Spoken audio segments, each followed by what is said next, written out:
though. So a magic damage gold laner, it fits into the lineup that they have here. The Novaria being there as well. So let's just see if it's gonna work out here. A part of me still thinks that this might be a little bit difficult for Harris to move around, but hey, this is a comfort pickup for Oheb. We'll let Mr. Soriano let his game do the talking. Welcome to the first bout in this best of 3. Again, it's the Season 12 Grand Finals rematch, and there's a lot on the line for both of these teams. Yeah, no, and the biggest obvious change here is we do not have the Hitman present. That's the only change, to be honest, right? Whoa. And yeah, and you can see here that the Harif will definitely take a lot of time, and I can see where you're coming from, Renmark. Yeah. It feels like it's gonna be hard for this Harif to take bodies when Few starts roaming to that lane, right? Yeah. So I get what you mean, and even with the Zaman Force might be trouble. Oh! Big pull! Big pull in here, and Sensui can barely do anything about it. Goes down for first blood to El Capitan. Too soon. Yeah, that's what we expected right here. apbren are going to be playing their aggressive early to mid game. Blacklist International, gotta respect the fact that they took a risk, didn't pay off for them. Both gold laners actually rocking Master Assassin's Inspire there for Oheb, so both of them are just really thinking about dominating the lane. They both acknowledge and understand that my lane opponent can't dominate me. Maybe I'll do a little bit of the dominating too, so that way it's more fun. Domiception.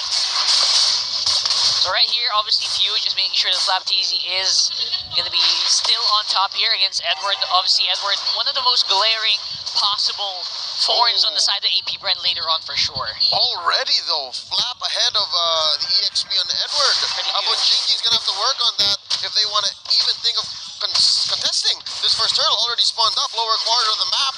Flapteasy first to the scene, and it looks like Blacklist is just going to concede this. Yeah, it's going to be tough for them unless they somehow find an angle. Yeah, that's going to be quite difficult here, even with the Star Shatter. The Astral Recall won't hit quite the amounts you need to steal it. Clean take for apbren. The Bees score 1. Up top though, I think this is just right. I don't know if you agree with me, but Kimboy definitely needs to babysit Oheb. Yeah. For them to make their Harith scale faster would be a much better scenario for Blacklist International. Let's see if they can get it though, because both sides take a lot of burst. Oh, look at that. Edward forcing the vengeance here. I call that a TKO. Yeah. That is a... Unless Edward is he gonna... No. On paper, Edward won that fight. Yeah. You didn't die, but yeah, you definitely knocked out. Send him home. All right, so that's a small dub for Blacklist on the map right now. 3 minutes in. And we got the Little Wanderer up for grabs. Already, I think Blacklist has learned that if apbren wants to dive with just 3 men, they're very capable of dishing out that much damage. Luckily, though, upper quarter is where the turtle spawns, second one of the game. So this whole babysitting situation for Blacklist isn't going to hurt as much. Yeah. Oh, Flap again. Again! Oh, full combo here. Not even a full combo, it's half a combo. Yeah. Edward's in a comfort pick right now, and he is out-dueling Flapteasy. So a little bit of a rotation by Sensui means they can add a little bit more into that. Invading now. Oh, but Sensui, bad place. Again, Sensui, one of the most really vulnerable spots here for Blacklist. Does not have the mobility necessary to make it out of there alive. That looked like a massive misread there by Sensui. He was in too deep. There was no out for him. Yeah, in too deep. A sum 41. What happened there? And now he lost his purple. 2 stolen there by Kaltizi. All the small things, they just add up to eventually what would become punishable plays. Because look, right now, he's behind. He's going to go for the orange first, and that'll lead to another. Again, I'm not so sure if they accepted the fact that this is going to be a non-contestable turtle once more. All the small things. That's a great song, right? I love it. Great song by Bon Jovi. Oh, God, that hurt. Oh, Sensui first to the scene. Again, I'm not so sure if they've already timed out and they figured out the step-by-step. They're looking to dance, though. It looks like Sensui putting turtle here half health. Finally, good pressure here, and there you go. Kimboy trying to start it off really strong, but the follow-up damage is not quite there yet. Sensui being pushed back by the combo, the yo-yo blitz, and it is going to be an apbren win for the meantime. That was just a great fight there by apbren and how they handled it. Even though they ate up a big normal 4-man Astral Echo and a massive final slash as well by Kimboy. Now Sensui's actually in trouble here. Get punished really hard here by Ogwen. And there you go. Caltisi doesn't even need it. Oh, Detano's so cute when Detano falls. Like, he's so massive and then Detano gets Shrinks and faints. Yeah, he shrinks and faints. Much like a pocketable monster. Oh. Yeah. Right.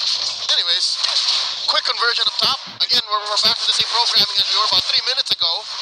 Oeb and Kimboy and Oeb just holding out. Small blitzes of gold here coming in for apbren. Yeah. And this is usually one of the things that you feel. Oh, another invade? Oh no, there's a retry. Seems very happy. Daytona is going to be very busy here with Caltisi. And of course, just to make sure he gets at purple. Yeah, good decision there actually by Sensui to use the ultimate right away, and then Yue and Sensui just work together to whittle down the purple. So Sensui can actually just retribution it away, but the invades continue and the vision continues from apbren. And this is one of the risks that you have. Hold that fucking boy, looking for a conceal play. Boy, looking really scary here. That's Grand Theft Orange. Huge get here for apbren. Caltisi actually walking out there with Kimboy in his pockets. Make that for few. There seems to be a disconnect between the many different parts of Blacklist's map right now, and apbren are just capitalizing.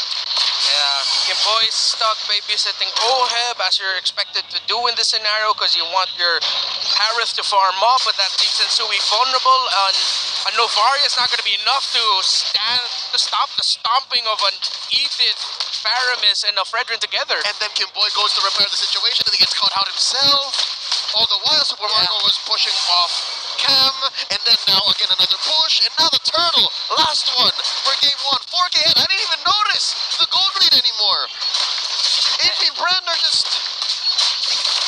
Yeah, coming out on top each and every turn, and they're right? just following their procedures, just 1, 2, 3, ABC, and they just seem to pick up along the way. Yeah, they're going to invade here. Caltisi didn't use his retribution. They can steal the purple buff again. Oh, another round here. This is like, what, third try here for apbren to go for the steals? They're just not stopping at all. Edward's close by here. Few getting ready with another realm. And I think Caltisi did get it again. That's one count of Grand Theft Purple. Very much guilty. Very much so. Yo-Yo Blitz getting Kimboy very low and forcing the flicker used defensively by the Blacklist roamer. That's tough here for Blacklist International. They can just stand and watch, try as they damn. Again, yes, for the Novaria, you get vision and that helps you control. But the problem is, and I'm pretty sure Novaria players in ranked have felt this, when you're up against a lineup that can just constantly invade, snowball really quickly, Novaria feels somewhat useless. Yeah, I mean, even though you're dealing damage, even though you're getting vision, it's not enough to stop anything. You see them and then what? Yeah. What are you gonna do? At this point, it's a matter of, it's not how you use it, it's what you got. Like, there's nothing after set vision, at least for the first 8 minutes. And of course, while all that's happening, look at that. Flaphazy even just he's fine. throwing as much as he can against Agent Zero here. Getting pushed back this time around, getting the knockout. One thing I want to point out here, Edward, again, this is a Paquito with, Nice flicker in for Hensui, but it feels like they just can barely scratch Ogun right now. Yeah, as I was saying, Edward, that's a magic worship Paquito, so building damage, he rushed the Malefic Roar. Call him Bursty McGee. Yeah, Bursty McGee. And Caltisi, even though despite the burst of the damage, he's still really tanky. Even with a beautiful missile expert there by Sensui, doesn't really do much against Caltisi right now. Oh, another attempt at Grand Theft Purple. This is case number 4, right? And I think they will still get it. Non-stop here. apbren denying everything, even forcing Oheb back and forcing his Almond Force. What hurts more is Kyle didn't even need to get retribution. His was on cooldown. Yeah. But now apbren, the clock will continue to tick here. If they can get as many towers as they can, maybe down some inhibitors, some base turrets, with this next Lord push, it will be great. Because their lineup doesn't have the range it needs to really siege the base. They're going to be relying on the range brought out by an ultimate from an Edith, a human form of a Roger. Sieges will be risky for apbren, but they're still looking for plays. Aggressively, Ogun will still find the target, but no follow-up. Edward was way too far away now at that point, but they will still get a turret for their efforts. Alright, so quite a bit of resources thrown out to survive and to threaten a push, but they will eventually take down tier 2 down bottom. Big Lord. apbren continuing slowly but surely. I think it's safe to say 10 minutes in, apbren has slowed down. There have been less team fights in the later half of the 5 minutes than in the first, but just the same, minimum, they take one inhibitor. It still feels like apbren has a huge chokehold here, doesn't it? Right now, they're trying to exert that right into the fight here.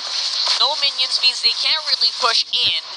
And the Blacklist trying to see if they can pick off someone, but with the big Lord Wave on top, this could be apbren going for the turret. And they're going. Good damage here coming in from multiple apbren members here. Caldeezy and Super Marco very low in. Super Marco diving in.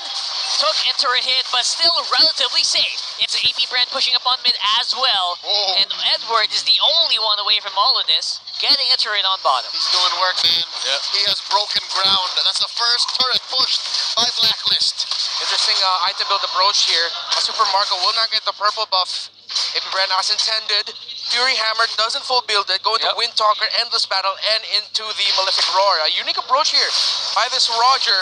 Deprioritizing penetration, knowing that they are up against the Barretts and a lot of shields.